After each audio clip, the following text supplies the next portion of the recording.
In late 1864, the Civil War had been raging for over 3 years. The Union had seen its share of victories and setbacks, but the conflict seemed far from over. Enter General William Tecumseh Sherman, a Union general known for his fierce tactics and unorthodox strategies.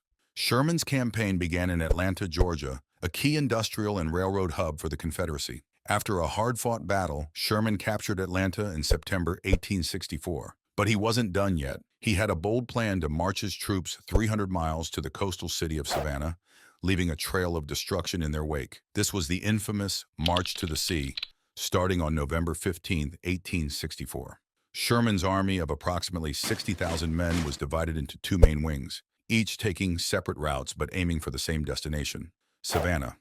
The left wing was led by Major General Henry W. Slocum, and the right wing by Major General Oliver O. Howard. Sherman's strategy was to cripple the Confederacy's war effort by destroying its economic infrastructure. His troops burned crops, killed livestock, wrecked railroads, and seized supplies, a brutal but effective tactic known as scorched earth. Sherman's forces lived off the land, confiscating food and supplies from local farms.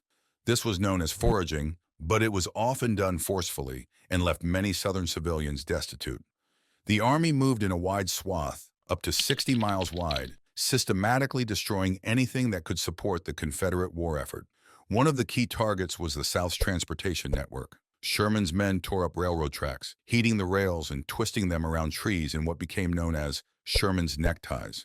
These twisted rails were nearly impossible to repair quickly, severely disrupting Confederate supply lines. The march wasn't just about destruction, it was also psychological warfare.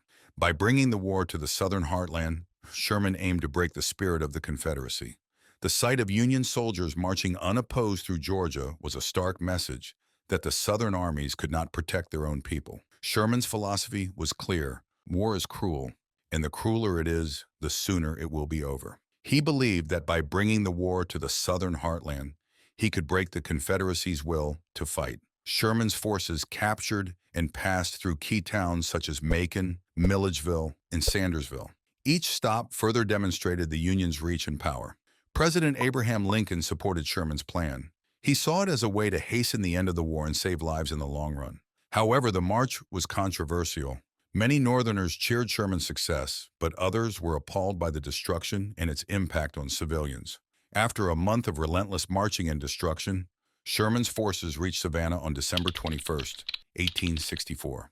The city was spared the fate of Atlanta, and Sherman presented it to President Lincoln as a Christmas gift. In his famous telegram to Lincoln, Sherman wrote, "I beg to present you as a Christmas gift the city of Savannah, with 150 heavy guns and plenty of ammunition, also about 25,000 bales of cotton." Sherman's march to the sea had a significant impact on the Civil War. It disrupted the South's economy and logistics, contributing to the eventual Union victory. However, it also left a legacy of bitterness and controversy, particularly in the South. Today, Sherman's march is remembered as a turning point in the Civil War, illustrating the harsh realities of total war. It's a reminder of the lengths to which leaders will go to achieve victory and the lasting scars left by conflict. Thank you for watching. Make sure to like and subscribe for more history content.